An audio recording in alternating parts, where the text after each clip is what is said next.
तो चलिए सभी लोगों को दिल से जय हिंद।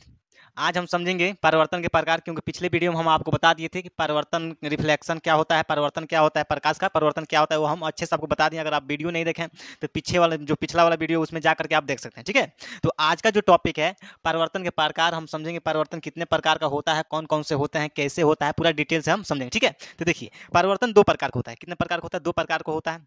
पहला होता है नियमित परिवर्तन, दूसरा होता है अनियमित परिवर्तन। पहला क्या होता है? नियमित परिवर्तन होता है, दूसरा अनियमित परिवर्तन होता है, जिसका इंग्लिश होता है रेगुलर इन रिफ्लेक्शन और इसका इंग्लिश होता है इरेगुलर रिफ्लेक्शन। ठीक है, तो पहले हम समझते हैं नियमित परिवर्तन क्या होता है, उसके बाद से हम अनियमित समझेंगे। ठीक है, देखिए ध्यान से समझिए। नियमित परिवर्तन क्या होता है कि इसका जो परावर्तक पृष्ठ होता है एकदम प्लेन होता है। इसका परावर्तक पृष्ठ क्या होता है? एकदम प्लेन होता है, चिकना होता है। क्या होता है? चिकना होता है, प्लेन होता है। ठीक ना।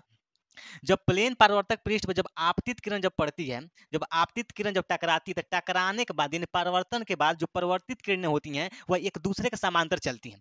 टकराने के बाद जैसे मान के चलिए ये है आपका आपतित किरण। क्या है? आपतित किरण। आने वाली किरण को बोलते हैं आपतित किरण, टकरा के जाने वाली किरण को बोलते हैं परावर्तित किरण। ठीक है, ये है आपका परावर्तित किरण। क्या है?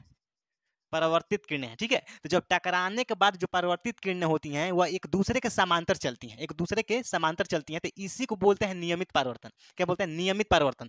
यानी टकराने के बाद यानी परिवर्तन के पश्चात जो परावर्तित किरणें होती हैं एक दूसरे के समांतर चलती हैं, यानी सीधा चलती हैं, उसी को बोलते हैं नियमित परिवर्तन। क्या बोलते हैं? नियमित परिवर्तन। इतना समझ में आ गया? अब देखेंगे अनियमित परिवर्तन।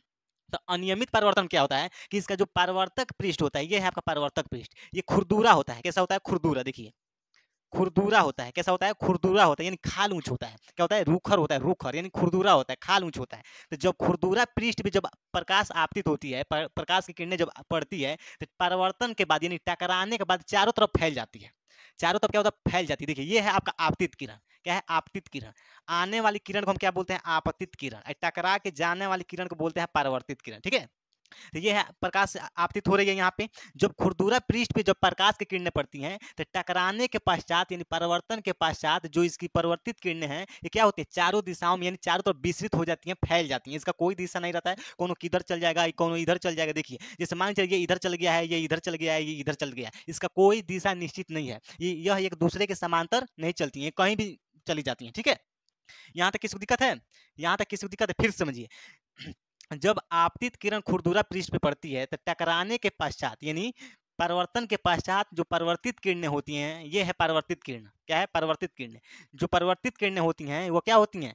विस्तृत हो जाती हैं, चारों तरफ फैल जाती हैं, उसका कोई दिशा निश्चित नहीं होता है, चारों तरफ छिटा जाता है। यानी एक तरह से बोले तो जो प्रकाश की किरणें होती हैं छनकट जाता है। क्या होता है? छनकट। जैसे जब खाल ऊंच पर जब प्रकाश पड़ता है तो क्या होता है? छनकट जाता है, चारों तरफ कोनो एने गिर जाएगा, कोनो उधर चला जाएगा, कोनो कहीं चला जाएगा। ठीक है, तो इसी को बोलते हैं अनियमित परिवर्तन। ये शब्द से ही पता चल रहा है कि इसमें नियमित परिवर्तन नहीं होगा, क्योंकि परिवर्तन के पश्चात जो किरणें होती हैं, परिवर्तित किरण है, वो क्या होती हैं? चारों तरफ फैल जाती हैं। ठीक है, विस्तृत हो जाती हैं। यहाँ तक किसी को दिक्कत नहीं है? तो आई होप आपको एकदम अच्छे से समझ में आ गया होगा। तो आज के वीडियो में इतना ही। अगला टॉपिक हम नेक्स्ट वीडियो में समझेंगे। सभी लोग को दिल से जय हिंद, धन्यवाद।